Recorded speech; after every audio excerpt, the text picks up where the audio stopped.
can't sleep? That's all right.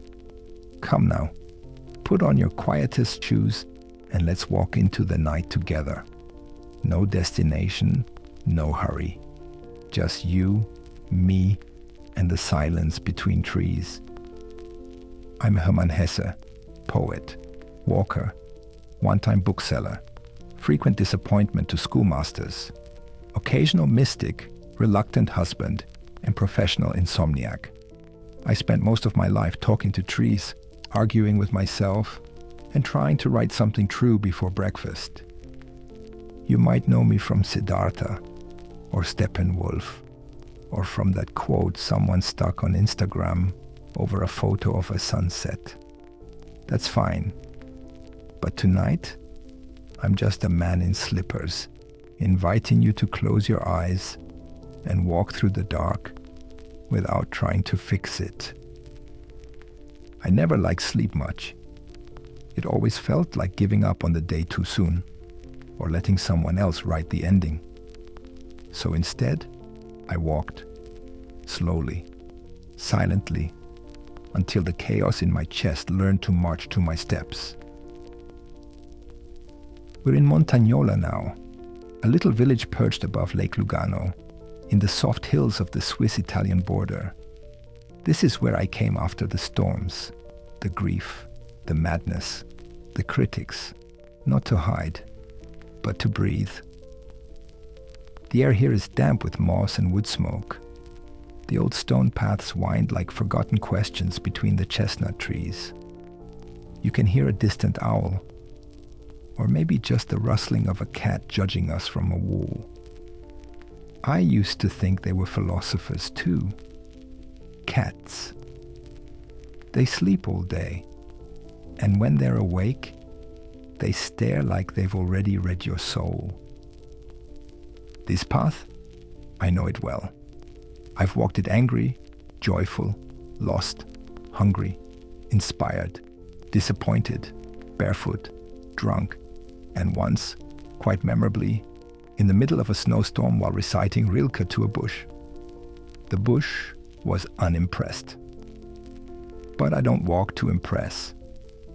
I walk to remember how to listen. And by the way, if you're still awake and still walking with me, feel free to like and subscribe. Even hermits need a little validation these days. I still write with a fountain pen and talk to my tea. But if you leave a comment, I'll read it like a message left in the forest. Quietly, with gratitude. Now, let's keep moving. Slowly. We're not running from anything. The world chases enough during the day. At night, we return. We let our shadows catch up. We soften. I used to think insomnia was a flaw, a defect in the machine. But now I see it differently. Insomnia is the soul refusing to leave the room until it's been heard. So let's hear it out. With no judgment. Just footsteps. People often ask me how to be at peace. And I always want to say, walk more and stop trying so hard to be impressive. Peace is not earned. It's remembered. Like a lullaby you knew as a child, but forgot after taxes and heartbreak. Tonight, as we walk, I'll tell you a few things I've remembered. Not rules, not revelations, just crumbs I've dropped along the way. Like this one, there is no such thing as arriving, only walking more honestly. Or this, every person you meet is a mirror, but most are cracked in interesting places. Or this, the night is not empty. It's full of stories waiting for you to slow down enough to hear them. And now, yours. I don't know what you're carrying tonight. Regret, restlessness, a brain that won't stop replaying conversations from 2 years ago. That's fine. Bring it all. The night has space for it. We're not here to forget. We're here to walk until it hurts a little less. Can you hear the sound of the stones beneath us? That soft, uneven whisper? That's not just you walking. That's centuries of footsteps. Monks, lovers, children with kites and old men with regrets, all walking the same path. The ground remembers everything, but it never holds a grudge. When the air is this still, you can even smell the memory. Wet earth, crushed leaves, a faint trace of smoke from someone's evening fire. It smells like something ancient, like the end of a story you half remember from a dream. I once lost a blue umbrella around here. It was during a storm, and I let it go, just for the drama of it. The next day, I found it folded neatly by a tree, with a frog sitting on top. I took that as a sign from the universe. Of what? I'm not sure. But it felt too poetic not to keep the umbrella. Or the frog. I should warn you, I'm not always wise.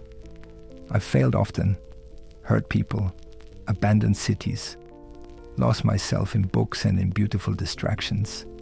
But I've always come back to this: a path, a night, and the slow unfolding of silence. I used to think I had to be wise to speak. Now I think I only have to be honest. So here's something honest. I spent years pretending to be a grown-up, while secretly envying the birds. Not for their freedom, but for their silence. They never explain themselves. When I was younger, I lived in Calv, in the Black Forest. That's where the boy version of me used to hide in trees to avoid birthday parties. That boy preferred notebooks to classmates. He thought clouds had personalities. And he once tried to talk to a squirrel for 27 minutes. It left halfway through the sentence. Can't blame it. He's still with me, that boy. He walks beside me when the world feels too crowded. He reminds me that being sensitive is not a weakness. It's just having your windows open when most people nail theirs shut. And now, you're walking with him too. Look, just ahead, the path bends where the chestnut trees lean in like old gossipers. Beyond that, there's a bench no one ever sits on. I'll take you there, if your feet aren't too tired. But first, let me tell you more about that quiet little boy. The one who learned to draw silence like other children drew castles. The one who never really learned to sleep. The one who began to write. Not to change the world, but to make it less unbearable. Yes, that boy was me. And maybe, just maybe, he's a little bit you too. Come, the path ahead is soft, and just beyond that curve, we'll begin the story for real. Still awake? Let's keep walking. Slowly, quietly. Do you feel that breeze? A little colder now, like it passed through time before reaching us. That's because we're not in Montagnola anymore. We've slipped gently, imperceptibly, into Calv, my hometown, a place of red roofs, murmuring pines, and clocks that never quite forgave you for being late. It's the late 1800s in Germany, and the boy walking beside you now, thin, distracted, tugging at his sleeves, is me. Or rather, the early version of me. I was the kind of child who whispered to trees but forgot to answer when adults spoke, who preferred clouds to books and books to people. I hated noise, not because it frightened me, but because it interrupted the melodies I was composing inside my own head. You see, I had an unusual talent. I could feel stillness, not draw it exactly, though I once tried and accidentally invented the world's most boring comic strip. but sense it, shape it, breathe with it. I could sit so quietly that even the dust would pause to keep me company. And in those moments, everything transformed. Chairs became cathedrals, shadows became actors, and my own heartbeat turned into poetry. My parents weren't sure if I was gifted or simply cracked like an old teacup. Depends on the day. They were missionaries, serious and exact. Our home smelled of candle wax, theological books, and rules. Rules so dense they had footnotes. Even our silences had to behave. But I kept escaping, on tiptoe, at dawn or dusk, into the trees, to the riverbanks, to the attic where my grandfather's globe spun slightly crooked. I was looking for something, not quite God, but maybe a hidden door, a second world, a voice that didn't shout. One spring afternoon, I skipped school and spent hours drawing spirals in the dirt with a stick. A neighbor asked me what I was doing. I replied, listening to the ground. She never asked again. That's the thing about childhood. You don't know your thoughts are rare until someone laughs at them. You don't realize your questions are sacred until they're dismissed. And slowly, I began to hide. Not behind furniture, I was far too tall for that, but behind a mask. I performed the role of boy, like a badly rehearsed play, smiling, nodding, pretending to care about soccer. Spoiler, I was a disaster. Once, I ran the wrong way during a school race because I spotted a butterfly and followed it off course. I came in last, but the butterfly and I still share glances from time to time. That's when I began writing. Not for teachers, not even for friends, just for myself, to bottle up the magic before it evaporated. My early stories were strange little things. One about a staircase who wanted to become a violin. Another about a cloud who fell in love with a mountain and cried herself into a river. Looking back, I think they were all about me. Through writing, I found a kind of quiet where I could speak in full sentences. A place where I didn't have to perform, where no one asked me why I was crying. They just turned the page.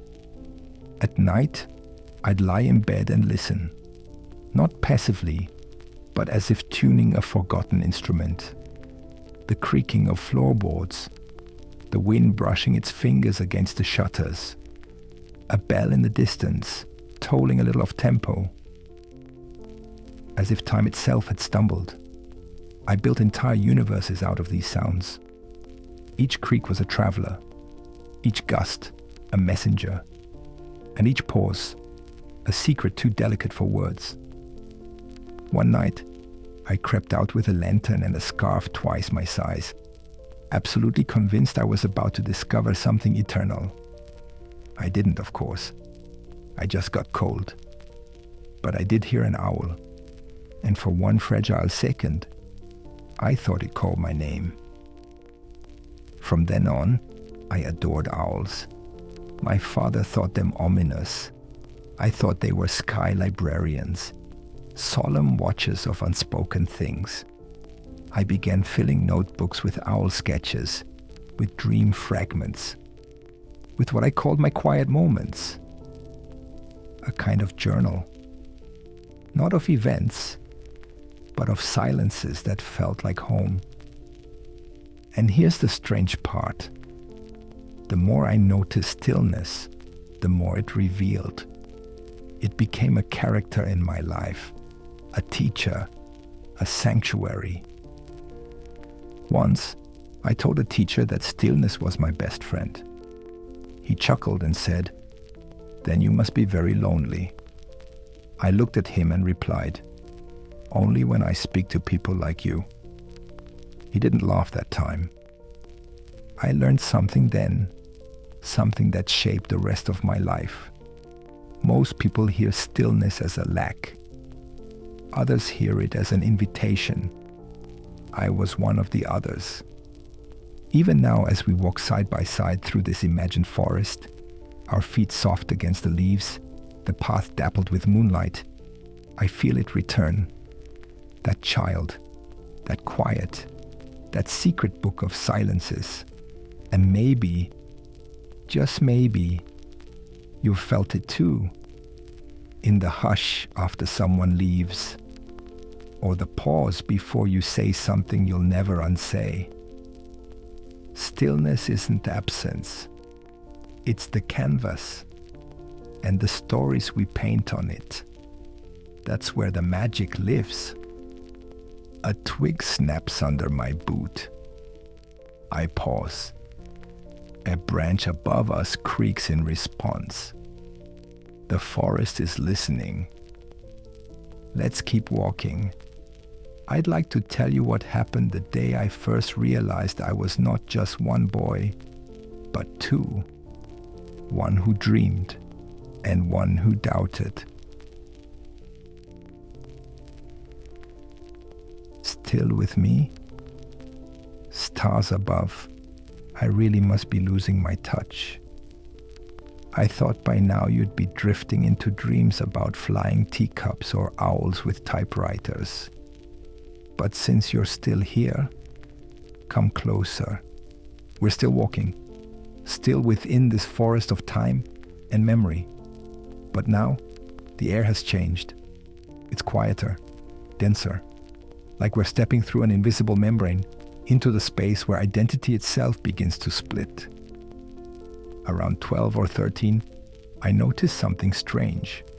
Not metaphorical, not symbolic, simply true. There were two of me. One wore polished shoes, recited Latin, and bowed to the pastor. The other roamed barefoot in the rain and wrote secret letters to the moon.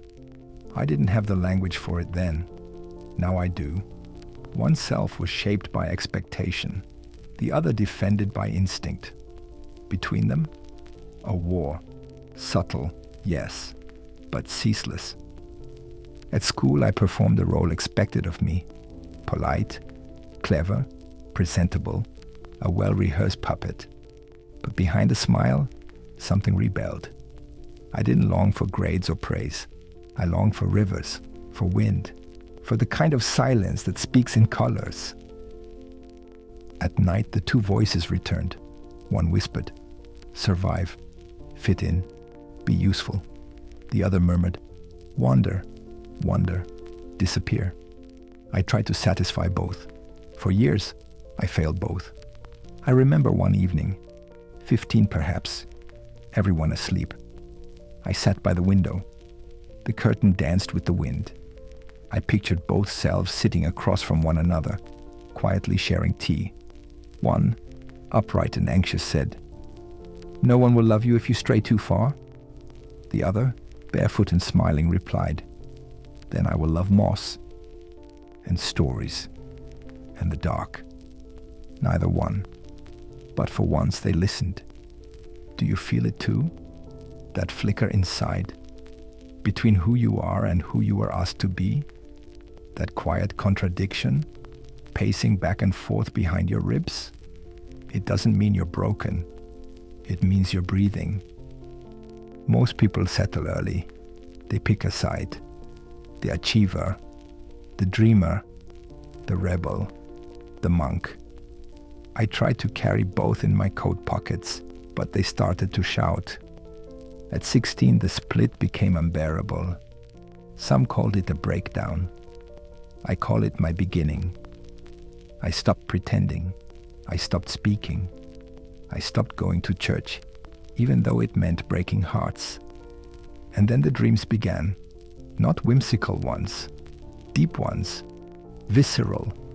Dreams of staircases that vanish midair, of twins with eyes like broken glass. I began writing them down, each morning, like sacred ritual. My notebook swelled like lungs, filling with forgotten air. And as if those dreams had summoned it, I found something wild and alive. Literature. Not the tame kind handed out at school. the other kind. The kind that bled. Novalis, Hölderlin, Nietzsche. Writers who didn't seek to explain the world. They wrote to survive its beauty and its cruelty. It felt like a secret door had opened. I walked through. I didn't look back. That's when I met Steppenwolf. Not the book, not yet. The creature inside. The restless thing that growled when asked, "So what will you become? A scholar? A priest?" I think I whispered, "Maybe a ghost." But I wasn't just a wolf. I was also the quiet one, the watcher, the future seeker, the one who would one day write of Siddhartha and rivers and peace. He was there too, just buried beneath layers of noise. They lived together, these selves. One wild, one wise, one called yes, the other number. They rarely agreed, but they learned to coexist, like rain and roof. And maybe that's all we can ask for, not to win the inner battle, but to lay a table where both voices are welcome, where one pours the tea and the other watches it steam. That's my wish for you too. Not answers, not perfection, just patience, with the parts of yourself that pull in opposite directions, with the fragments that don't quite fit. Because this world, oh this world, keeps demanding you be everything at once, strong and soft, productive and present, focused and free. No wonder you're tired. That's not evolution, that's soul juggling. But here's the secret. You don't need to choose. You don't need to explain. You only need to listen. Honestly. Lovingly. Look, the path is widening.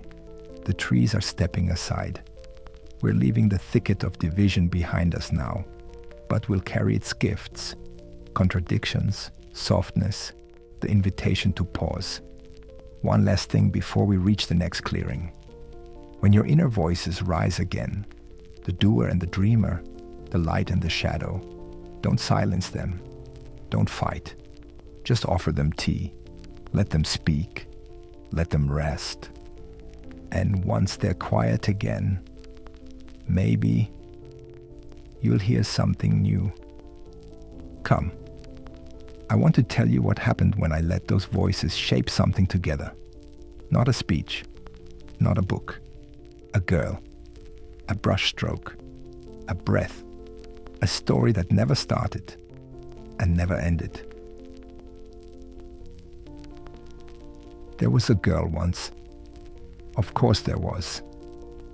Isn't there always, for boys who read too much and speak too little? I met her on a hot afternoon when the air in Carl was thick with wildflowers and unsaid things. I must have been 15, maybe 16, at that age where your skin itches not from heat, but from being too full of dreams. She wasn't beautiful, not in the usual sense. Her nose was slightly crooked, and she had a birthmark, like a comma on her cheek, as if God had left a note but forgot the sentence. And yet, when she laughed, it felt like leaves being shaken by light. She smelled like summer, like sun-warmed grass, and something a little wild. We didn't speak much. We didn't have to. Our silence had its own grammar. I watched her run barefoot through the orchards, and every step she took rewrote my definition of freedom. And yet, I never kissed her. Never even held her hand. We were two souls wandering parallel paths, close enough to see each other's shadows, but never brave enough to merge. That's the thing about longing. It doesn't want completion. It wants to stretch and ache and remind you that you're alive. She moved away before autumn, and I never saw her again. But I carried her inside me like a pressed flower, fragile, useless, eternal. I wrote poems that sounded like her hair. I stared at rivers trying to translate what her presence had done to me. And the worst part? I think she barely remembered my name. That hurt. Not because I wanted her love, but because I wanted to matter in someone else's mythology. Maybe you too once fell in love with someone who only existed inside you. Not the real person, but the one your solitude sculpted from glances and hope. That quiet figure who said all the right things in your dreams and disappeared when morning asked too many questions. We do that, you know. We fall in love not with people, but with echoes, with the way someone's presence rearranged the furniture inside us. And when they leave, or worse, forget us, we feel like the house collapses. But maybe the house needed to change. I believe now that loneliness is a kind of cocoon. It's itchy and dark and claustrophobic, but inside it, something grows. That summer, when she vanished and the sky turned heavy with rain, I began to write. Not because I was inspired, but because I had nowhere else to put the ache. The words were clumsy, too purple, too desperate, but they were mine. And slowly, they became wings. I owe her nothing, and yet she gave me everything. A heartbreak so pure, it turned into ink. Sometimes, late at night, when the wind passes through the curtains just right, I wonder what happened to her. Is she married? Does she drink her coffee bitter? Has anyone ever told her she smells like summer? I'll never know. And maybe that's the point. Some people are not meant to stay. They're meant to stir the air, tilt your world slightly off balance, and vanish before you can ask them why. There's a line I once wrote and then forgot, until now. We miss most what we never touched. I think that's true. The unreachable becomes sacred. The almosts become altars. And in a strange way, I'm grateful. Because if we had kissed, if we had danced under the moon, I might have ruined it all with my fumbling and fear. But this way, she remains a hymn. A single note held just long enough to echo, never long enough to fade.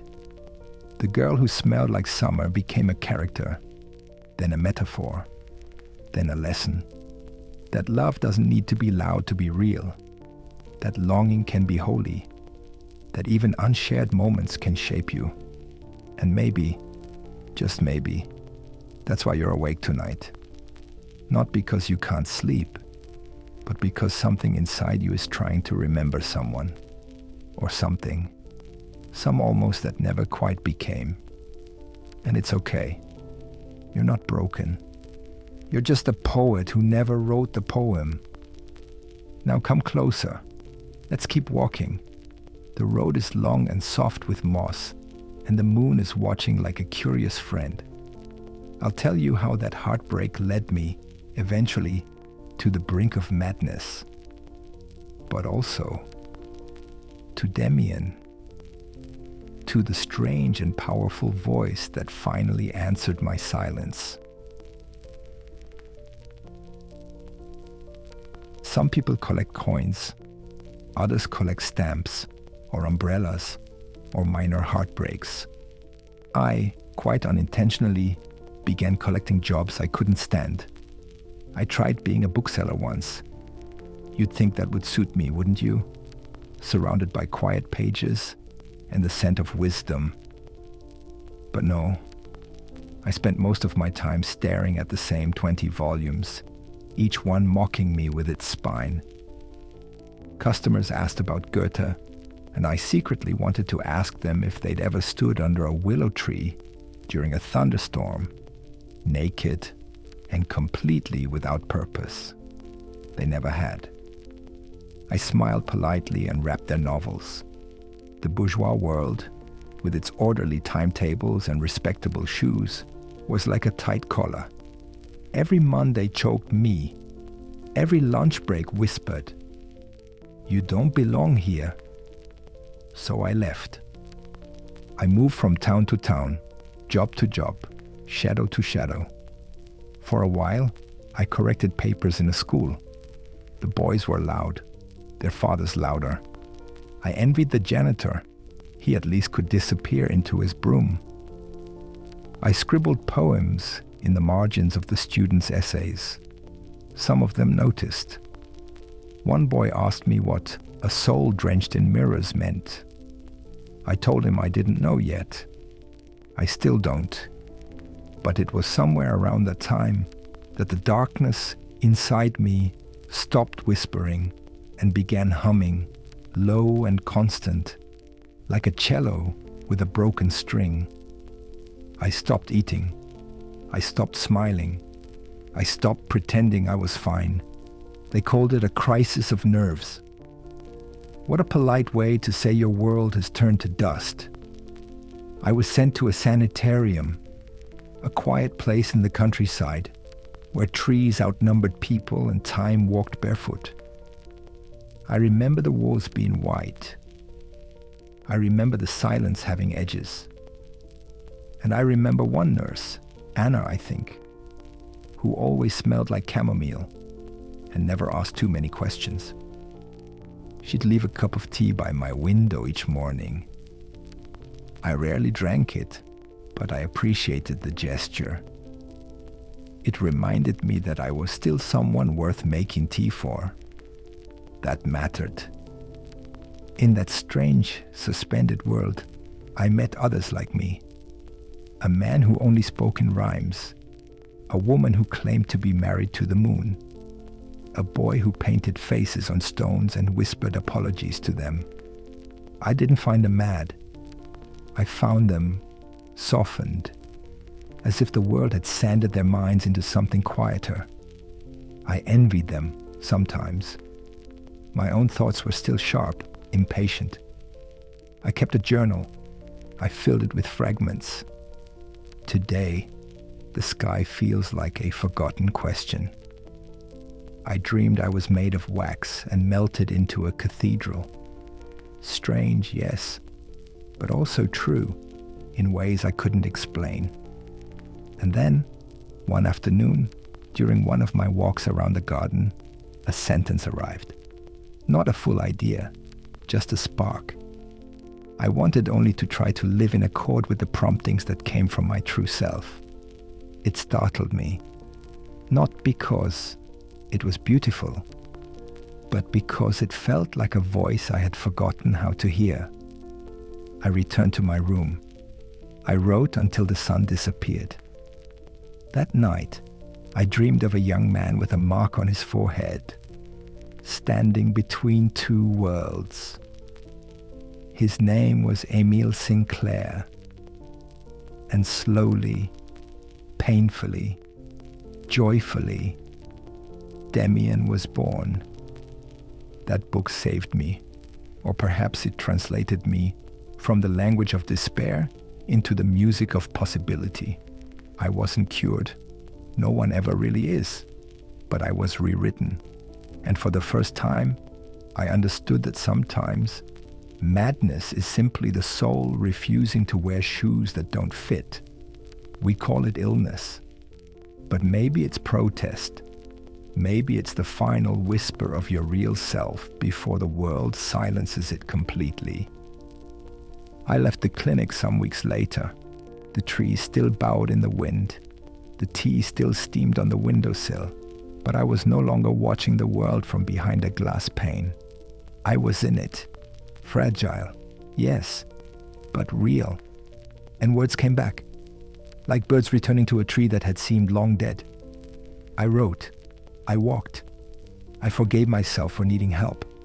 I even forgave the bookseller job. It had given me proximity to paper after all. And now, as we pass this fork in the path, one leading uphill, the other into the valley, I'd like to ask you something. When was the last time you truly listened to your soul's discomfort instead of trying to fix it? When did you last sit with your sadness? Not as an enemy to be conquered, but as an old friend in need of tea and silence. Let's sit here a while. Yes, here, by this mossy bench. I have another story, one from the East, from riverbanks and rice bowls, from monks who smile like they've seen the beginning of time. Stay with me, I promise. It involves a bowl, a question, and a man named Siddhartha.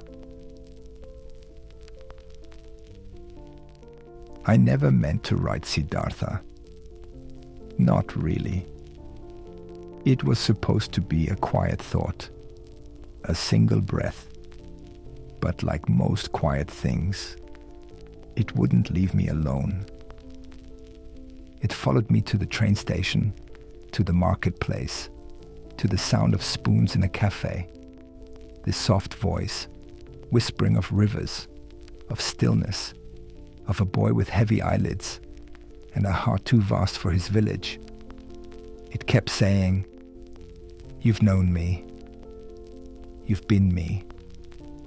I went to India thinking I'd find peace, that maybe there was a palm tree somewhere with my name on it, a perfect place to sit and stop existing without dying, a monastery of calm, a mountain that would say, "Finally, you're here." But India didn't care about me. It was noisy, dusty, alive in ways I didn't expect. The cows ignored me. The holy men looked bored. I bought a bowl of rice from a boy who didn't even look up. I asked him, "Do you know where I can find a sage?" He shrugged. "Plenty of those, but none with change for your coin." Fair. So I sat under a tree and tried to meditate. The sun fried my scalp. An ant crawled up my sock.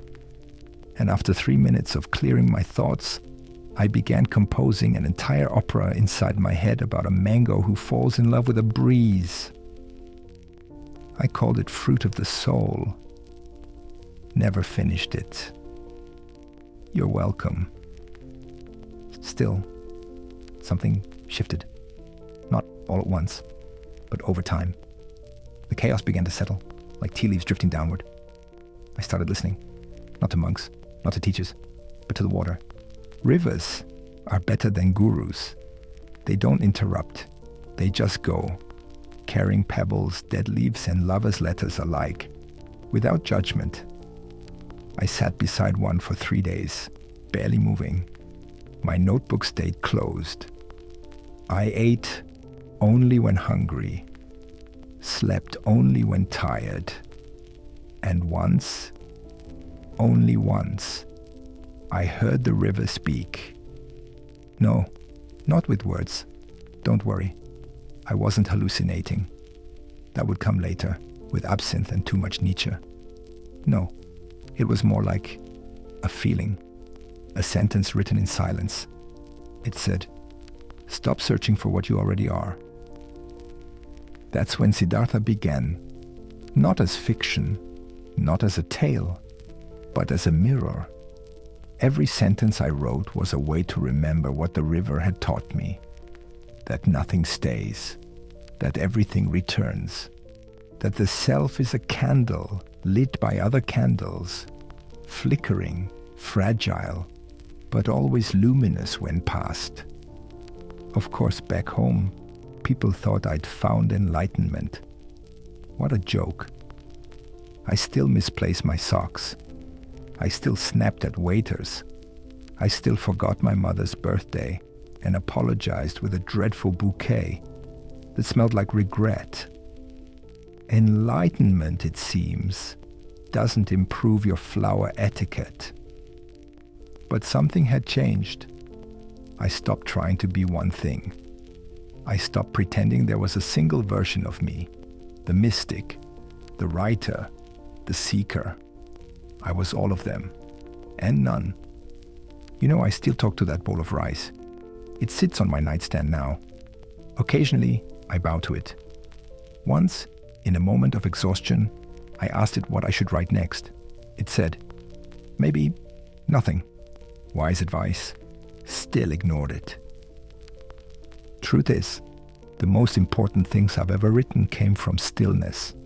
Not ambition, not deadlines. Stillness. The kind you feel right before falling asleep, when your breath is heavier than your thoughts. That's where the real stories live. In the pause. In the hush between ideas. Most people fear silence. They think it means something's wrong.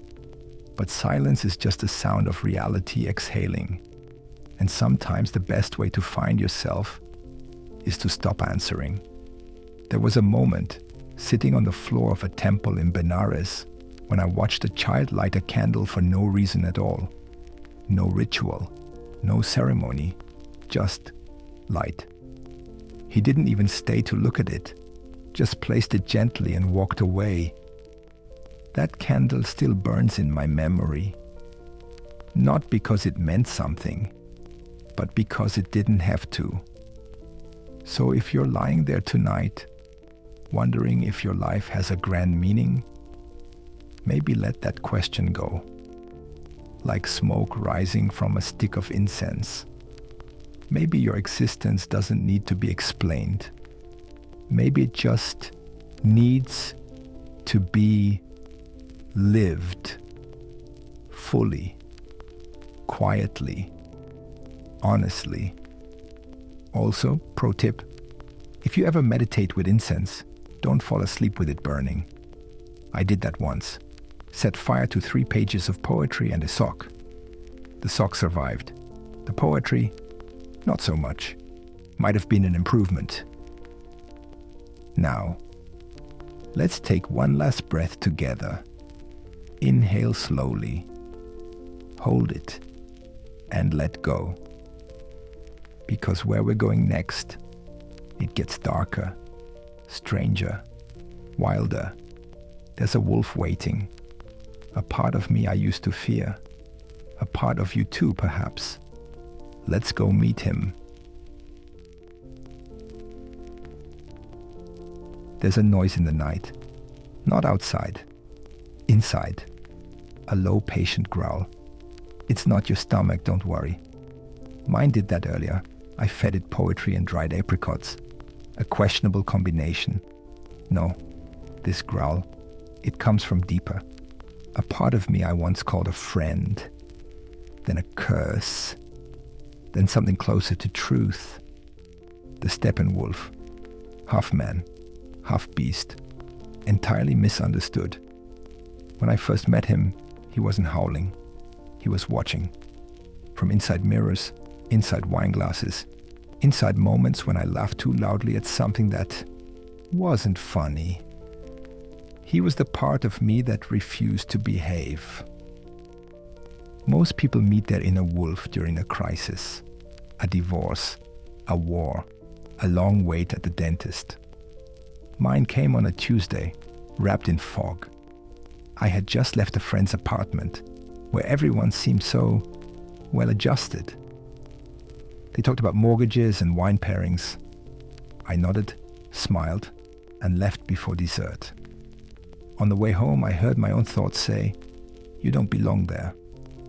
That was the wolf. Always honest, always inconvenient.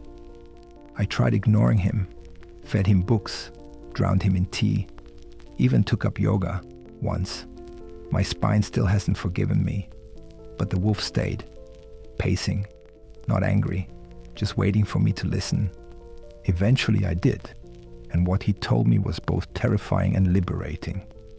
You are not one thing. Stop pretending. You see, I had spent years building a version of myself I thought the world would applaud. The sensitive writer, the wise mystic, the polite dinner guest. But that was only half the cast. The others, the angry one, the erotic one, the bored one, the dancer, the dreamer, the nihilist, I had locked them in the basement of my soul. The Steppenwolf opened that door, and what I found wasn't chaos. It was a theater. Each part of me playing its role. Some were loud, some silent. Some didn't speak in words, but in gestures, in the way I'd walk faster when anxious, or avoid mirrors when ashamed. The wolf didn't want control. He wanted recognition. And once I gave it to him, something magical happened. We became collaborators. I let the wildness write, let the silence speak, let the contradictions sit at the same table and share soup. I even gave them names: the philosopher, the madman, the dancer, the child, the old monk, and yes, the wolf. Quick note: don't name your shadow selves out loud at a dinner party. People get nervous. There's an absurd rumor that once you find yourself, you stay found. As if the soul is a pair of keys or a misplaced umbrella. Nonsense. The self is more like a fog, always shifting, always returning in different shapes. Some nights, I'm the moon. Others, the moth. Sometimes, even now, I wake with claw marks on my dreams. The wolf still stirs, especially when I'm too civilized for too long. He hates neckties. He growls at meetings. He howls during award ceremonies. Apologies again to the Goethe Prize Committee. I meant no disrespect, but the speech was too polished. I panicked. I barked. The point is, we all have a wolf. Yours might not howl. Maybe it paints. Maybe it climbs trees or writes poems it never shares. Maybe it just wants to cry without asking why. That's its language. And if you ignore it long enough, it gets louder. Not out of malice, out of need. I once read a study that said we make 35,000 decisions a day. Can you imagine? No wonder the wolf is tired. He wants fewer decisions, more instincts, more moonlight. Here's something strange I'll confess only to you, since it's so late and you're probably horizontal. I once mistook a feather in my pillow for the tail of a wolf. I sat up in a panic, heart racing, whispering, "Not now, please. I just brush my teeth." Of course it was nothing. Or maybe it was everything. A reminder that the wild is always near, even in goose feathers. You don't have to run with your wolf. Just acknowledge him. Let him curl up beside you when the world feels too sharp. Let him teach you to growl gently at things that hurt. Let him remind you that you're not supposed to be polite all the time. One of my favorite lines I ever wrote, not because it's clever, but because it's true, is this: every man is more than he appears to be. We wear names like clothes, but beneath them, we are forests, with wolves and willows and wonders. So tonight, if you hear something stirring inside, don't be afraid. It's not madness. It's memory. It's truth dressed in fur. Welcome it. Listen. Maybe even pet it. Oh, and if your pillow howls, blame the feather. Or thank it. Now, I want you to lie back just a little deeper. Breathe with your belly. Let the muscles behind your eyes relax. There we go. You're doing beautifully. Because in the next part of our journey, things get even more peculiar. We'll pour ourselves a glass of inner peace, aged, smoky, with hints of melancholy and oak. And maybe, just maybe, you'll learn how to drink it slowly, without choking on your regrets. Ready? So, you're still awake? That's oddly flattering, or slightly worrying. Either way, Pour yourself something warm. Tea, perhaps. Or if you prefer something stronger, imagine a smoky glass of inner peace, aged in old barrels of heartbreak, with hints of melancholy, and a finish that tastes like forgiveness. I wasn't always this calm, you know. People think mystics glide through life like swans over lakes. Truth is, I spent years paddling frantically under the surface. And sometimes, I sank. There was a time, long before awards, before whispers of wisdom, when I couldn't bear to get out of bed. Not because I was tired, but because the world outside the sheets felt too sharp. I drank to dull it. Not excessively at first, just enough to blur the edges. A glass at dinner, a sip while writing, a bottle when silence became unbearable. But silence doesn't disappear when you drown it. It just learns to swim. I remember one evening in Montagnola. The wind was howling like a poet with writer's block. I had nothing to say. My pen hovered, hesitant. So I poured a drink instead. One became two. Two became memory loss. And somewhere between glass and ghost, I heard a voice inside say, "This isn't peace. This is delay." That night, I stared at the moon through the bottom of my glass and saw myself reflected, distorted, small, a little ridiculous. I laughed, then cried, then laughed again, which confused my neighbors greatly. But something shifted. That night, I stopped drinking to forget. I started drinking to remember who I was, who I wasn't, and who I still could be. The next morning, I walked.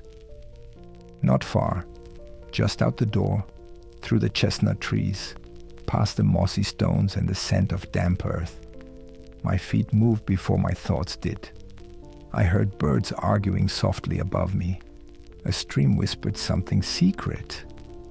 And the light, oh, the light was like forgiveness made visible.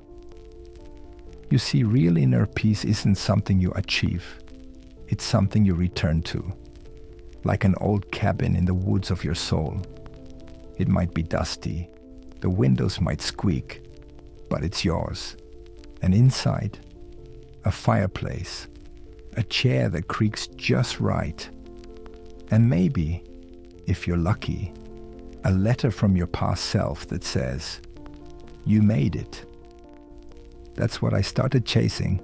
Not applause, not oblivion, but quiet. Not the absence of noise, but the kind of quiet that makes you want to whisper just to stay part of it. Of course, the journey wasn't neat. I relapsed, not into alcohol, but into speed, into performance, into saying yes when I meant no, into answering letters from people who didn't really want to know me. Just quote me. I once spent an entire afternoon trying to come up with a profound reply to a fan who had simply asked, "What is the meaning of life?" I wrote back, "Warm bread, a good walk, and laughing alone in the kitchen." He never replied. Maybe he wanted something more dramatic, but I stand by it. Here's a strange thing. The more I chase peace, the more elusive it became. It's like sleep. Try to force it and it escapes.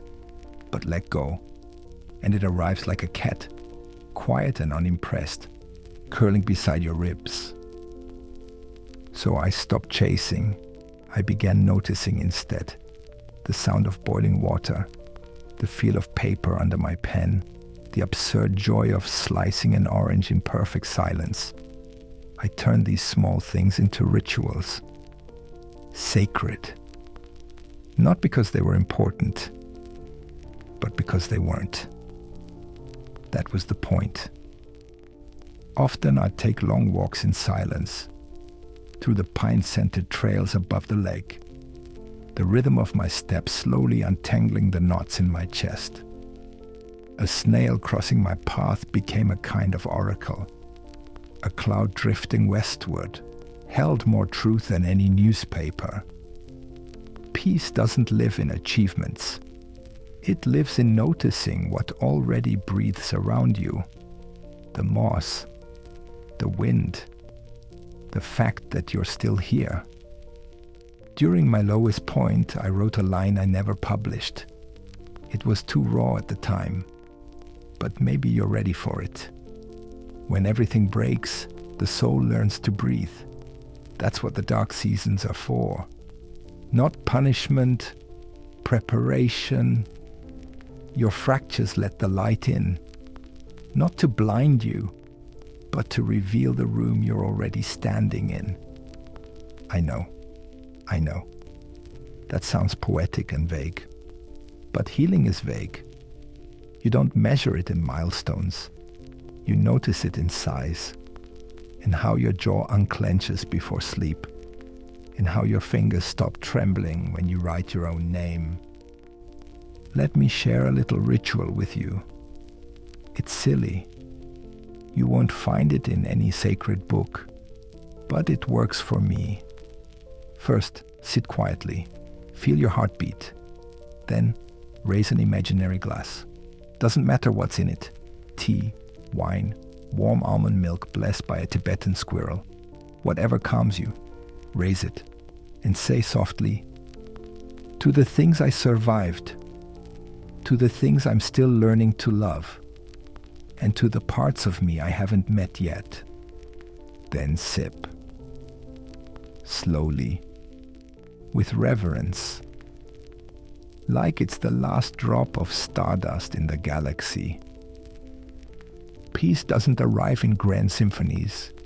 It comes in these ridiculous, tender moments, in whispered toast to yourself, in forgiving your past, not because it deserves it, but because you do.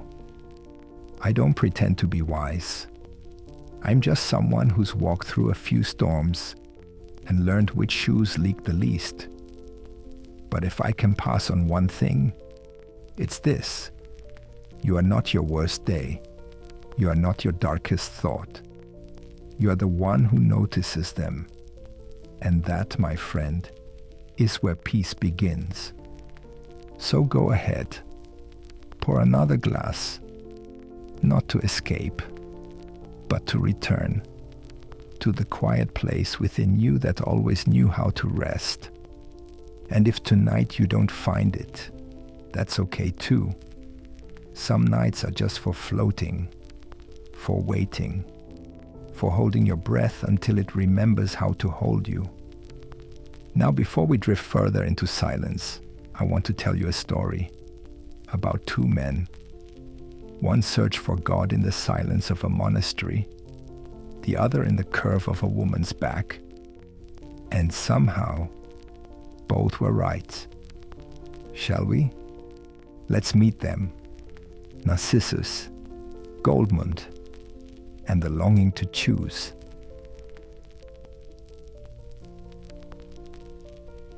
Still here? I'm flattered, but slightly worried. You might actually make it to the end. That would make you, what? A nocturnal philosopher? A sleepless monk? Either way, welcome back. I'll whisper softer now. Let's keep walking, yes? The path is narrowing again. Roots cross underfoot like old veins. Moss clings to tree trunks like forgotten dreams. You're doing well. Your breath is slower now, your shoulders less tense. That's good. We are entering the realm of old decisions. There was a time I thought I had to choose between devotion and desire, between silence and sensation, between Narcissus and Goldmund. You know them, don't you? Maybe you've even been them. Narcissus was the scholar, the thinker, the man of prayer and contemplation. He saw the world through symbols and discipline, through light filtered by stained glass. Goldmund was the wanderer, the lover, The soul who searched with his hands, his skin, his hunger. They were friends, yes. But they were also a question that never stopped burning in me. Do I write or do I disappear? Some nights I wanted nothing more than to vanish into the forest, barefoot, nameless, to let the world forget me and remember only the wind. Other nights I craved the solitude of a desk, the sacred rhythm of ink on paper. Both felt holy. Both felt doomed. I wrote Narcissus and Goldmund to survive that dilemma, and I still don't have the answer, because the answer changes. One evening, the monk in me kneels. The next, the sinner laughs, and I let them both speak. You see, the mind longs for clarity, but the soul? The soul thrives on contradiction. It drinks paradox like wine. We are not meant to be consistent, only honest. Even now, as I whisper this into the fog of your half-sleep, I feel them inside me. The seeker, the sensualist, the one who fasts and the one who feasts, the one who renounces and the one who reaches. And you, who visits you at night? Which version of you lingers when the lights go out? Some say we must pick one life. I say, pick again every day. Choose gently. Choose curiously. You are not a statue. You are a garden. Some days you bloom with questions. Other days, with quiet. The first time I walked for 10 days without speaking, I thought I would go mad. But instead, something inside me began to hum. Not words, not ideas, just presence. Just breathe. As if both Narcissus and Goldmund had finally agreed to hold hands and walk in silence. There's a stillness now, isn't there? A hush. Even the wind seems to be listening. Let it. You've earned it. You're not failing at life because you haven't figured out which self to be. You're living it. All of it. The whole messy choir. Let them sing. In the distance I see a clearing. It smells like rain and ash and time. We'll rest there soon. But before we do, I want to tell you one last thing about those two souls inside me. They never made peace. Not fully. But they did write each other letters. In poems. In long walks. In moments like this. And that, my friend, is enough. Let's step into that clearing together. We'll sit on a stone still warm from the sun. I'll pour you imaginary tea. And in that imaginary cup, I'll drop this tiny truth. You don't have to become someone else. You just have to stop pretending you are only one thing. Ready? The stars are blinking awake.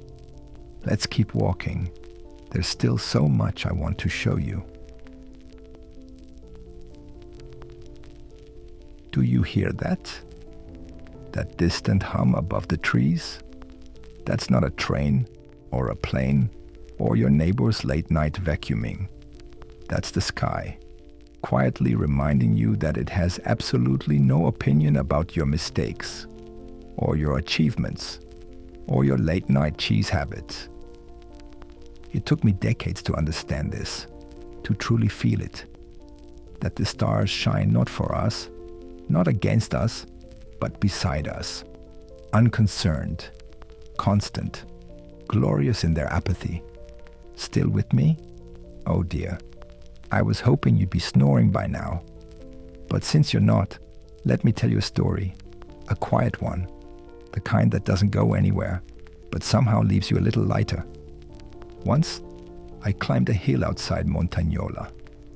It was one of those evenings when the sun forgets to leave.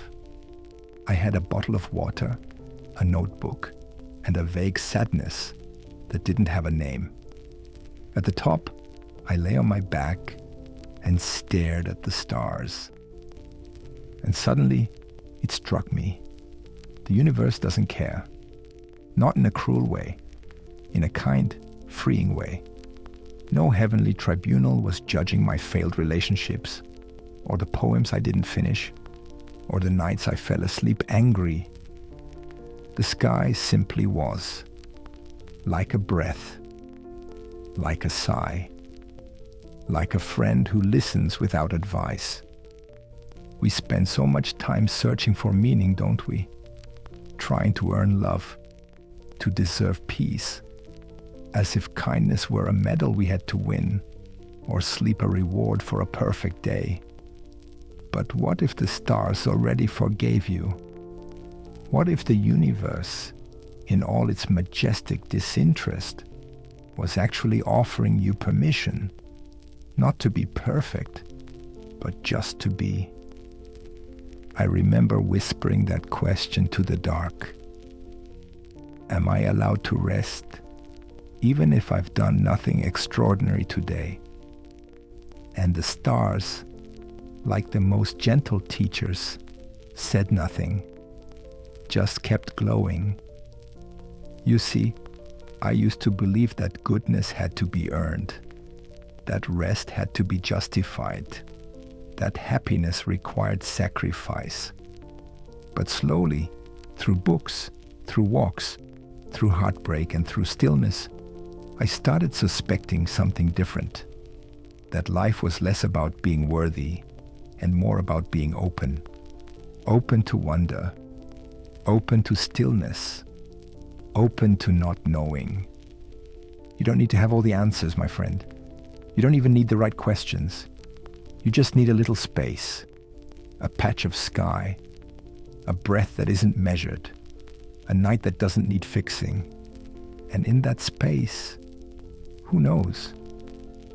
You might just find a version of yourself that's been waiting patiently. One that doesn't care how productive you've been. One that still believes in magic. One that laughs at the moon and sings in the shower and waves at dogs for no reason. That version of you deserves starlight too. So tonight, let's make a pact. You and me. No moralizing, no judging, no fixing. Let's just be for a few minutes, for the rest of this night, for as long as it takes for your eyes to finally surrender. And when they do, when sleep tiptoes in like a shy guest, let it find you exactly as you are, unimproved, undeserving, unfinished, but shining nonetheless. Because if the stars can do it, so can you. Come on, let's walk a little further. I want to introduce you to someone. He lives with me, eats my food, steals my socks, and sometimes he even writes my books. His name is Hermann, and he's a bit of a mess. Still awake? I hope not. But let me tell you about Hermann and Hermann. I don't know if I've told you this already, but I've kept a journal since I was 14. Well, not every single day. Some days, life simply refuses to be poetic, like Tuesdays or tax season. But most days, I wrote, or doodled, or begged the page for a little mercy. Now, here's the odd part. When I reread them, I never quite recognized the author. Some entries are gentle, almost saintly. Today, I felt at one with the mountains. I drank tea. I listened to silence. I am grateful. Other entries, complete chaos. Humanity is lost. I am a fraud. The moon mocked me again. Both are signed. HH, both are me. Or at least versions of me. I used to think I was inconsistent. Now I know I'm plural. There's the Hermann who wakes up early, stretches with the sun, and waters his basil plant like it's a sacred duty. Then there's the Hermann who eats soup out of a pan, curses existence and contemplates faking his own death just to avoid a dinner party. They live together, not always peacefully. One time I actually wrote a breakup letter to myself. Dear Hermann, I'm sorry. It's not you, it's also you. I just can't keep doing this. You meditate in the morning and spiral in the evening. You say you want solitude, but then you eavesdrop on strangers in cafes. Get it together. Or don't. Whatever. Sincerely, also Hermann. You see the problem? But maybe you know the feeling. You're still listening, aren't you? Which means your inner selves are probably up too, arguing about snacks, career choices, or why you said that weird thing in 2016. It's okay. Truly. The self isn't a statue. It's a boarding house. And sometimes, all the guests talk at once. I used to be ashamed of it, thought I was broken. Then I realized everyone's a little crowded inside. Some just wear better disguises. Even my books contradict themselves. Siddhartha whispers, be still, let go, float. Steppenwolf screams, break something, smoke something, become 1,000 wolves in one body. And I, the supposed author, I nodded both, like a tired referee at a cosmic tennis match. Let me share something funny. One night, deep in my 30s, soaked in melancholy and red wine, I opened an old notebook and tried to have a proper conversation with myself. Not metaphorically, out loud, like 2 chairs, 2 voices, 2 Hermanns. Chair 1. You're too sentimental. You write like a monk with a fever. Chair 2. And you're too cynical. You write like a tax auditor on absinthe. They bickered for an hour. Then strangely, they laughed. That's when it hit me. Maybe the goal isn't to choose a self, but to let them take turns, like actors or moons. There's a freedom in that, you know, a softness. I don't have to be one thing forever. Neither do you. Some days, I am gentle. Others, I am a complete disaster in socks. Both are valid. Both are honest. And if I ever seem wise, it's only because I've learned to make tea for all of them, even the moody ones. I keep extra mugs in the cupboard of my soul, just in case. Sometimes, the double self shows up in stranger ways. I once spent 3 weeks convinced I should become a gardener. I bought seeds. I drew up diagrams. I told everyone, I'm giving up literature. Nature is my new muse. Then, a week later, I got furious at a carrot for not growing fast enough. Abandoned the garden. Wrote 3 poems in one night. Called myself a liar in the mirror. Then made tea. That too is part of the dance. You might wonder if it's exhausting, living with 2, 3, 12 versions of yourself. Yes, it can be, but it's also kind of beautiful. It means you're listening. It means you're changing. It means you're not done yet. Be suspicious of anyone who claims to be whole. They're either hiding something or they've stopped growing.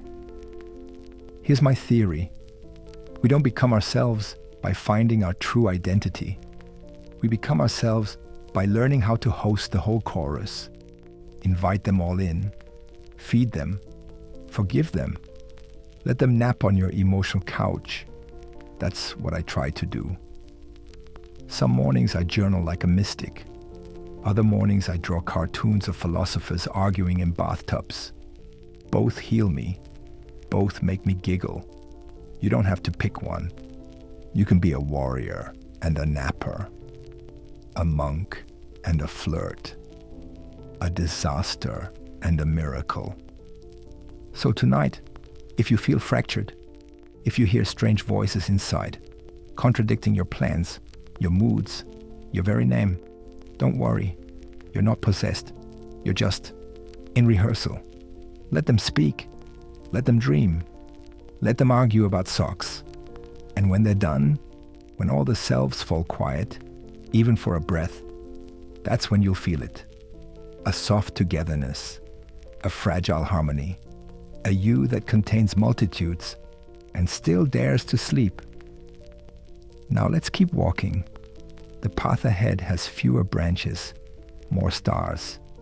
In the next glade, I'll tell you about the one thing that always helped, no matter which Hermann woke up that day.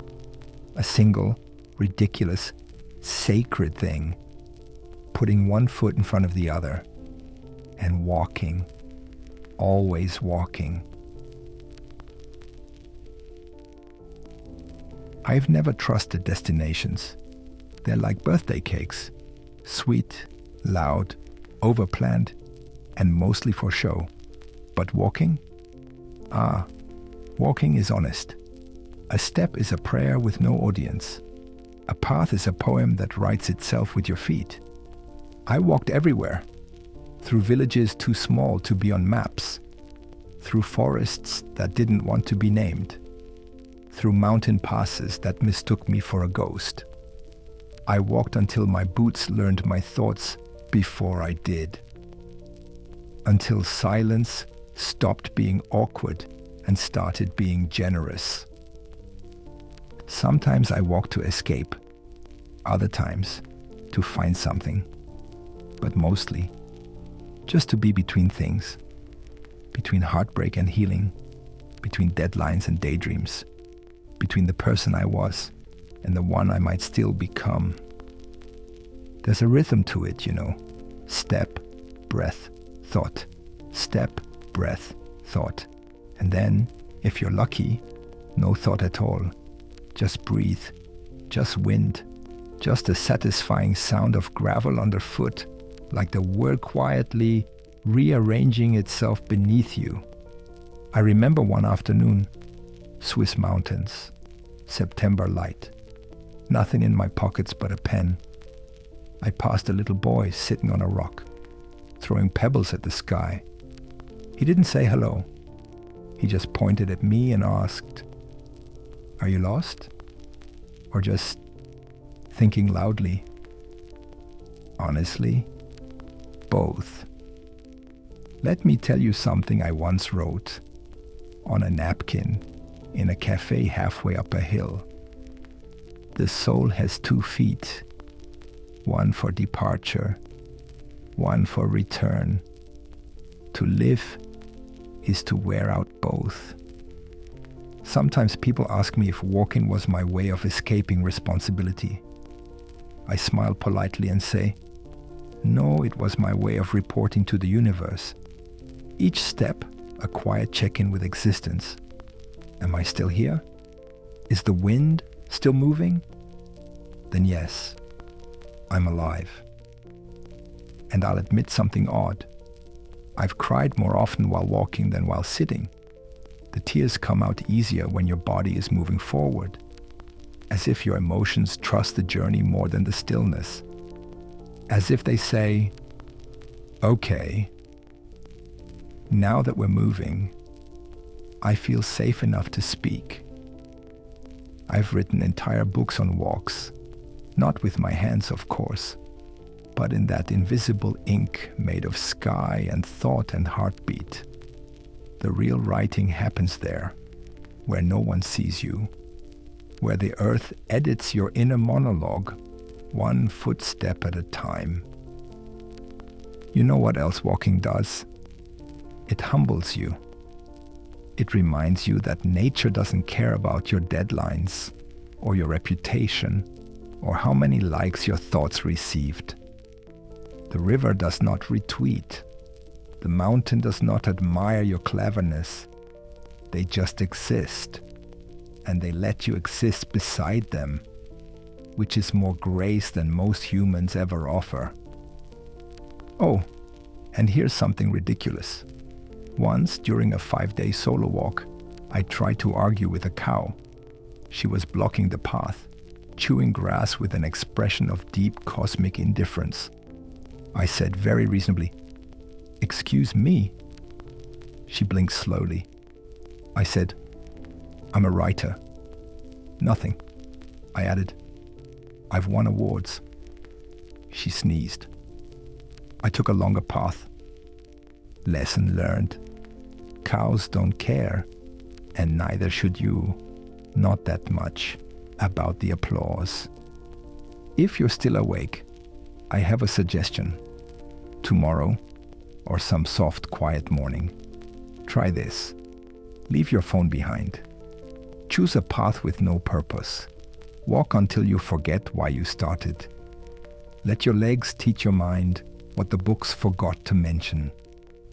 Walk like it matters. Because it does. Walk like you're writing a letter to the universe with your knees and ankles and soles. And if someone asks, "Where are you going?" say, "I'm going on." Because forward is a direction, even when you don't know the destination. Now rest, wanderer. We'll stop here for a moment.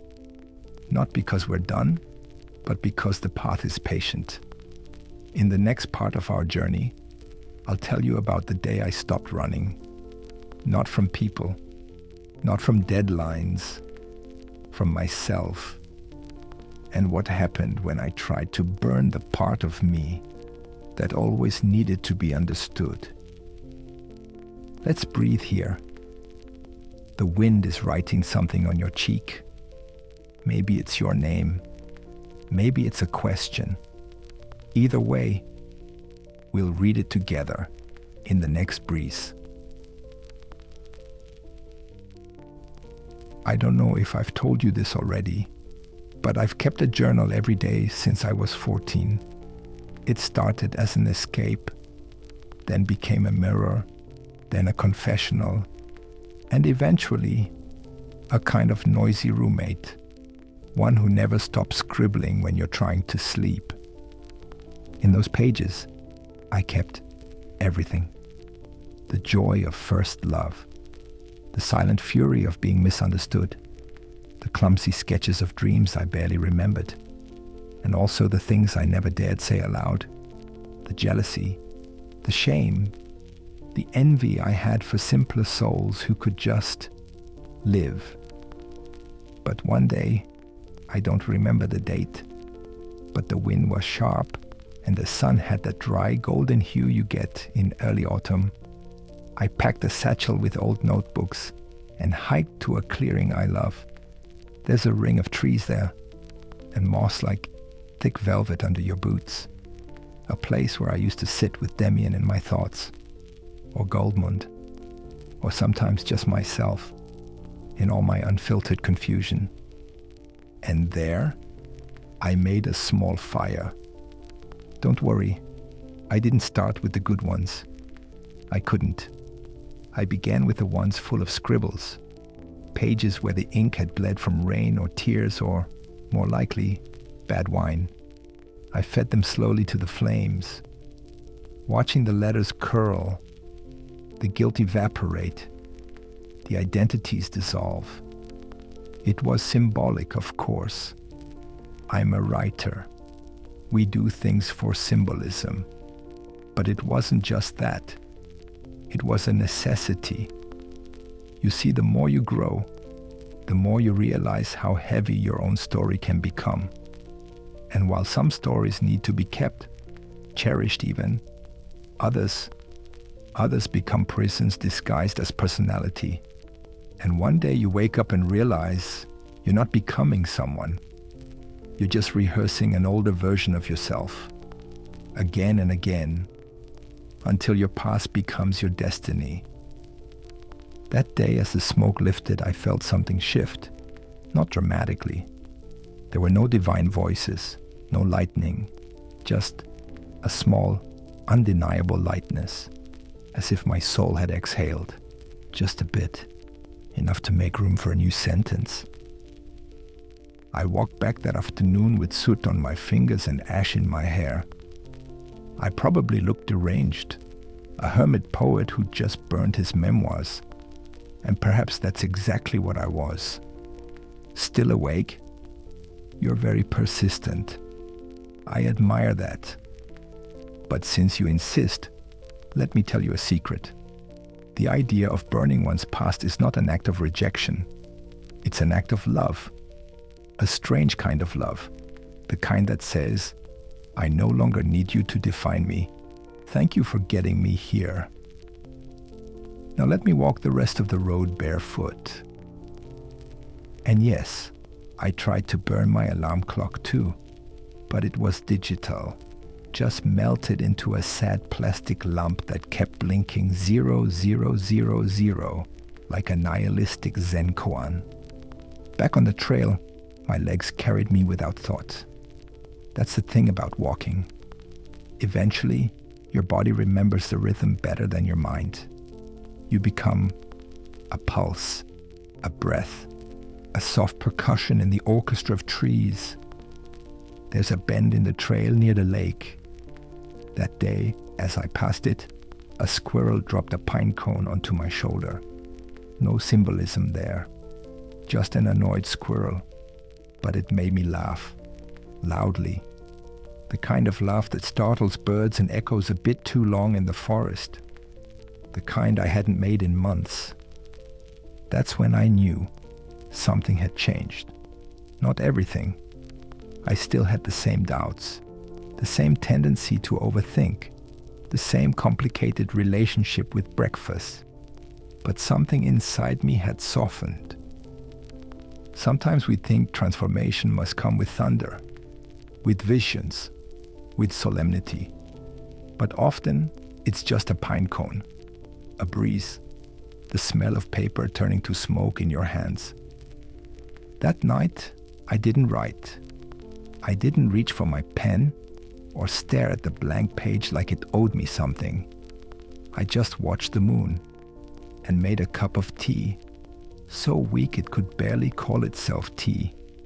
Just warm water whispering the idea of a plant. And in that silence, I felt strangely whole. There's a quote I wrote once, I don't remember where. Something like, each man's life represents a road toward himself. It sounds poetic, doesn't it? But I didn't mean it as poetry. I meant it as truth. Because most people walk toward everything but themselves. Success, love, approval, salvation. They collect masks, titles, accolades, and then wonder why they still feel so unbearably lonely in a room full of praise. But walking toward yourself, that's the difficult path, the boring path, the silent one. No applause, no milestones, just you, your feet, the forest, and maybe, if you're lucky, the sound of a squirrel judging your haircut. So if tonight you feel a strange desire to burn something, not literally, please, I beg you, then perhaps it's a sign, a little nudge, a whisper saying, you don't need all of that to be worthy. You don't need to keep explaining who you are. You can just be. Tomorrow the trail will still be there. The wind will still play its strange music through the branches. And your breath, yes, that quiet companion, will still rise and fall like waves in a lake that no one watches. And maybe, just maybe, you'll take one step away from the person you were supposed to be, and one step closer to the person who's been waiting patiently inside you all along. Wouldn't that be a beautiful beginning? Now, let's walk a bit further. I know a place just beyond the ridge where the stars feel a little less distant, and the earth smells like poems not yet written. We'll go there, together, and we won't bring the alarm clock. I've walked for hours now, haven't I? My feet know the path better than my mind, and I must say, I hope you're asleep. truly. That would mean my voice has become background, like wind brushing the trees, or the far-off bells from a village too tired to ring loudly. But in case you're still here, let me tell you a little something about simplicity. It's not what you think. It's not about wooden bowls or rustic tea or deleting your social media accounts while wearing linen. No. That's just aesthetics. I mean something else. Something slower. Something sacred. Simplicity is not an absence. It's a presence. A presence so full, so rich, it doesn't need to perform. I discovered this on a Tuesday. A very specific Tuesday, in fact. I had just spilled tea on a manuscript and burst into laughter instead of rage. That's when I knew something had changed. I used to believe that the world owed me clarity, inspiration, maybe even applause. But now, I find peace in not knowing, in waiting, in brewing a cup of chamomile with no intention except to sip it slowly. Speaking of which, would you mind passing me the cup on your left? The one with the little owl on it? Ah, thank you. You have good taste in imaginary mugs. You see, sleep is like that too. We try so hard. We squeeze it into schedules, track it with glowing apps, rate it with stars and percentages. But it doesn't come because we chase it. It comes when we stop chasing anything. It comes when the room is warm, the mind is tired, and the heart is not trying to solve itself. That's why I call it a sacred art. And tonight, you, yes, you, are my apprentice. I should probably confess something. I used to be addicted to effort. I worshipped complexity. I believed that if something wasn't difficult, it couldn't be valuable. So I made my life very tangled until the knots began to strangle me. One day, while organizing my bookshelf alphabetically by existential despair, I just stopped. I stood there, fingers resting on a dusty volume of Schopenhauer, and thought, what if I just sat? And so I did. I sat for 3 hours, didn't read, didn't write, just sat. At first it felt like dying, then like being born again. That's the paradox, isn't it? The more we resist stillness, the more chaotic we become. But if we lean into it, just tilt slightly, like a cat stretching into a sunbeam, then everything softens. Even the pain, even the noise. I think we all crave that softness. Not the softness of weakness, but the softness of being fully alive without needing to explain it. That's the simplicity I mean. The kind that wraps around you like a warm blanket, that smells faintly of pine and old paper. I wonder, do you have a place like that? A room? A corner? A chair by a window where the dust dances just right? If not, invent one now, in your mind. Make it as quiet or as colorful as you wish. That's the beauty of imagination.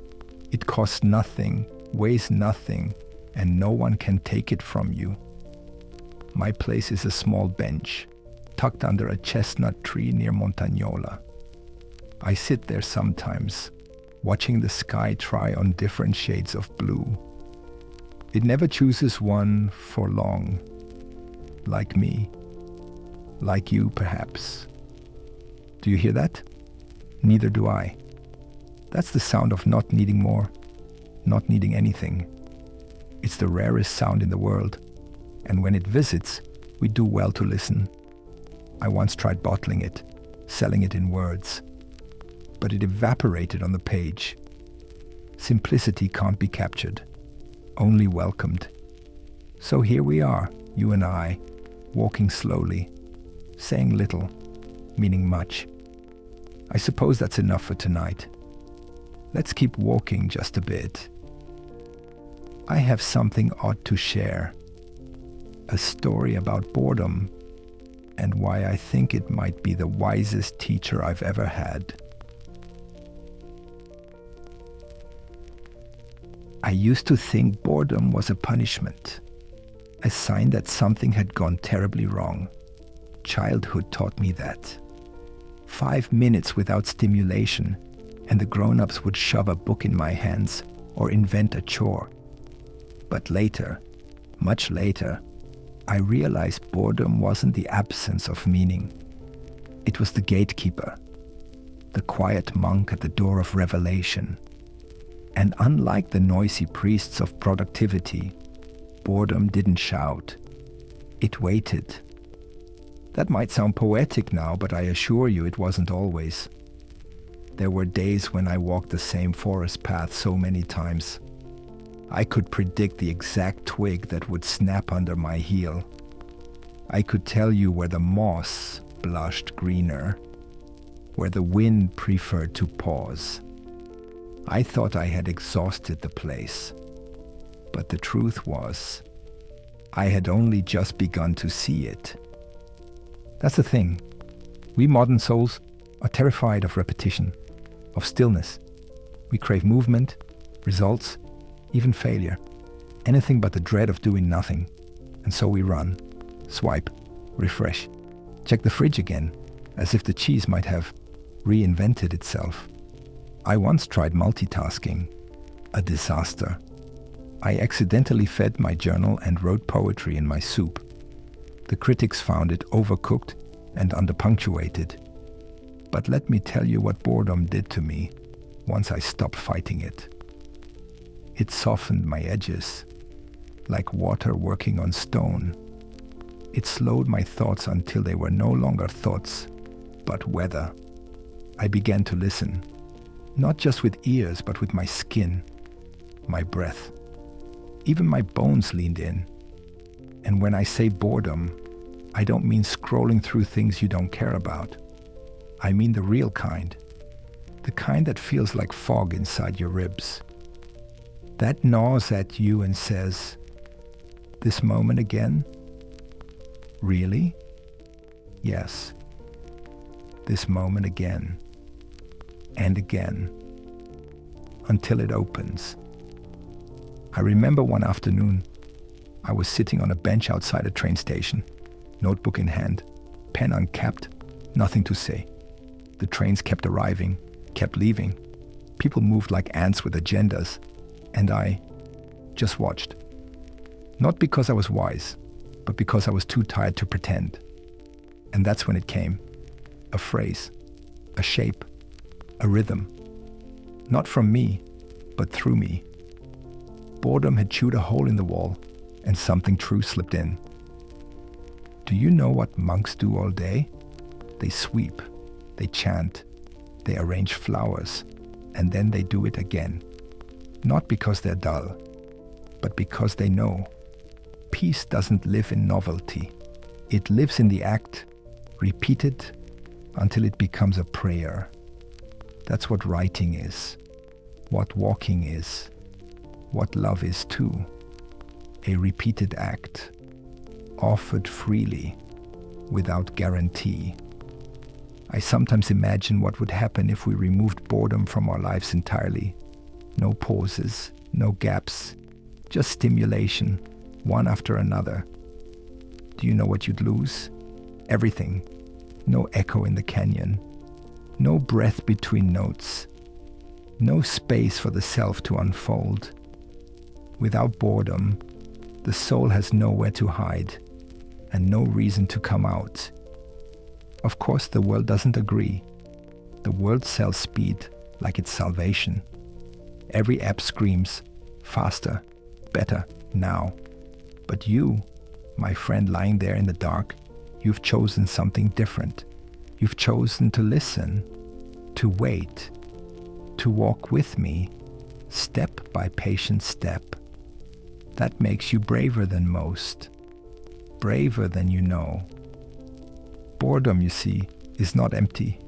It's a womb, a quiet space where new selves gestate. It's uncomfortable, yes, but so is growth. So is silence at first. So is falling asleep when your mind wants to argue. But keep walking. Keep breathing. There's gold buried in the dullest hour. And I'll confess, some of my best lines came from my worst moods. From rainy Tuesdays where I had no plans, no brilliance, just a lukewarm tea and a stubborn page. There's a strange mercy in those moments. The ego grows tired, the mask slips, and something honest has a chance to speak. If I could gift you anything tonight, it would not be inspiration. It would be boredom, wrapped in patience and warmed with trust. I would ask you to sit in it, like a warm bath, to fidget less, to feel more. Because beneath that ache for stimulation, there's something sacred, something very old. Maybe even the part of you that's been trying to return home. Sometimes when I walk, like earlier today, I count the number of times my left foot touches a certain patch of gravel. It's silly, it's pointless, it's perfect. The mind slows, the heart softens, the moment thickens like good soup. And in that thickness, something breathes. Don't fear it. Don't rush it. Let it stew. Let it ache. That ache is your soul stretching, yawning, preparing itself for something new. You don't need to know what it is. You just need to stay long enough for the light to change. I know it's late. And I know the world will call you lazy for resting. But rest is not laziness. It's the rebellion of the soul against noise. It's the body saying, enough performance. Let's just be. And in being we bloom. So next time boredom knocks, open the door, offer it tea, ask it what it's hiding, and maybe, just maybe, it will show you the thread that leads out of your tangled thoughts. Or better yet, deeper into them. Now come, we're almost there. The forest thins a little. There's something I need to tell you before the end. Something about dying, and yet not dying. About change so gentle it feels like silk falling from the sky. Shall we? Let's take one more breath together, then keep walking. It happens quietly, you know. The rebirth. No trumpets. No lightning bolt from above. You don't wake up with wings or hear the gods whisper in your bathroom mirror. You just change.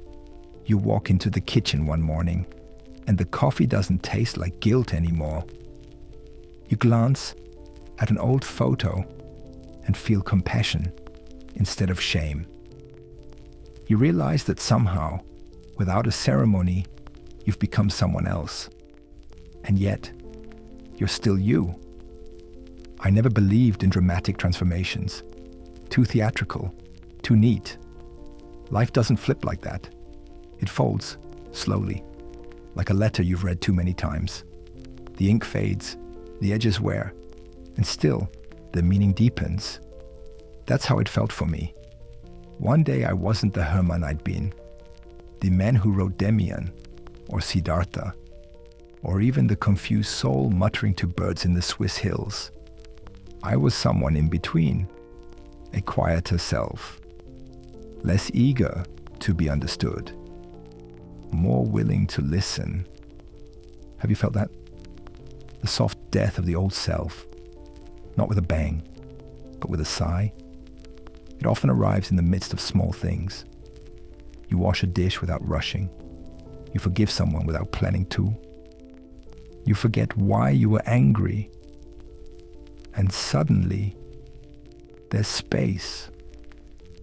A strange new spaciousness in your chest. That's the beginning. Let me tell you something the young me would have hated. I no longer care about being brilliant. Truly. I don't chase clever metaphors like I used to. I don't polish every phrase like a jewel thief. These days, I'm more interested in sincerity, not the theatrical kind, the quiet one, the kind that says, I see you. I've heard too. Let's sit a while. Still awake? Good. You're the kind of traveler I like. The kind who doesn't rush the journey. The kind who notices the moss on the rocks, not just the summit. So let's walk a little more. I want to tell you about the time I tried to disappear. I had grown tired of writing, of praise, of myself. So I left. Not just physically, but spiritually. I tried to erase my name from the margins of my life. I lived in a small house with no visitors, no deadlines, no plans. I stopped trying to be Hermann Hesse. And in that space, something tender was born. A boy. Not a literal one, but the boy I had once been. Curious, playful, stubbornly hopeful. He returned. He forgave me. Sometimes you have to let your name fall off your shoulders like a coat that no longer fits. You walk a little colder for a while, but eventually the wind teaches you new ways to stay warm. A kind word, a well-cooked lentil, a sunrise seen without the need to post about it. You don't need to be dramatic. You don't need to cut your hair or burn your diaries. Although I did try both. The hair grew back. The diaries, well, they refused to burn. Paper is strangely flame-resistant when soaked in metaphors. No, you just need to allow yourself to become. Not force it, not script it, just allow. That's the hardest part. We're so full of blueprints, resolutions, life plans with neat bullet points. But the soul doesn't read PDFs. It grows like ivy, crooked, slow, toward whatever light it can find. And sometimes the light is failure, or boredom, or heartbreak. I've grown more through wrong turns than triumphs, more through silence than applause. And the moments that saved me, they were never the ones I expected. A tree leaning just so, a stranger humming out of tune, a tea bag steeping longer than necessary, the tiny things, the secret miracles. Rebirth is not reinvention, it's reconnection, not becoming someone else, but becoming more deeply yourself, the version of you that existed before the world started editing you, before the compliments, the criticisms, the algorithms. I used to think I had to write to prove I was alive. Now I write because I enjoy being alive. That's all. That's enough. I hope one day you find that shift too. Not out of burnout or crisis, but because you finally trust that you don't need to be extraordinary to deserve rest, or love, or a second chance. Do you know what a caterpillar does in its cocoon? It dissolves completely, not just a little makeover. It becomes liquid, unrecognizable. It dies. And from that chaos, a butterfly emerges. Not because it forced itself to, but because it waited, trusted, melted. That's you. That's me. That's all of us, really. Liquid hope. I once dreamt I was a river, flowing past my own past selves. The boy who cried too easily, the man who drank too much, the writer who thought he had to earn his softness. I waved at them. I didn't stop. I just kept flowing toward something kinder, toward the sea. Maybe that's what this whole life is. Not a test, not a story, just a river learning how to sing. So if you're lying there, wondering whether you've wasted too much time, made too many mistakes, loved the wrong people, or stayed in one skin too long, let me tell you, you haven't. You're not late. You're right on time for the next version of you. And the best part? You don't have to go anywhere. You don't have to climb a mountain or find a guru. You're already in the temple. It's called your breath. It's called this moment. It's called not knowing and staying anyway. Now I think you're almost ready. Almost. There's just one more thing I want to share before we both dissolve into sleep. The ending is not the end. It's just another opening, another threshold, another breath. Are you with me? Then come. Let's walk the final steps together, gently, slowly. The river is waiting. I think I've said enough for tonight. The moon has risen high above Montagnola. The trees outside are still. Even the wind seems to be holding its breath, waiting for you to let go. You don't have to sleep. Not yet. Just soften. Loosen the grip on today. Let your shoulders sink like old leaves into the forest floor. You've walked long enough for one evening. Through memory, through doubt, through broken words and borrowed dreams. That's enough wandering for now. You're not escaping the world, only returning to the part of you that doesn't need to prove anything. And if your mind still stirs, like a squirrel rearranging thoughts for winter, that's fine too. Just breathe. In, outside.